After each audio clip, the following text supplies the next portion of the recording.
let's maybe just understand that for a second, okay? Because I think this affects everybody in the community, which is the misunderstanding of this entire situation that we're in, okay?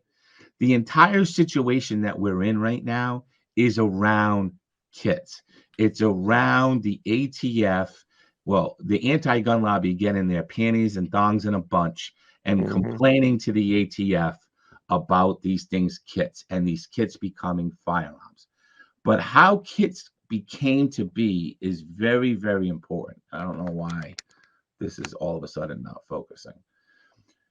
Kits kits became what they are today because of good companies with entrepreneurial spirits Hmm. that had customers coming to their sites ordering 5, 10, 15 things and them saying, hey, why don't we package this as one thing to make it convenient for our customers? Yeah. Nobody was trying to get around fucking firearm laws or trying to fucking circumvent shit. Nobody was doing that. That's all bullshit. It's Yep. like McDonald's. You went to McDonald's, you ordered a hamburger, you ordered French fries, and you ordered a drink. And one day Yep. McDonald's said, wow, 80% of the people that come here order these three items. Why don't we just give it to them as a fucking Happy Meal? And Yeah. that's what the kit is, right? The kit is a way that retailers figured out how to best service their consumer,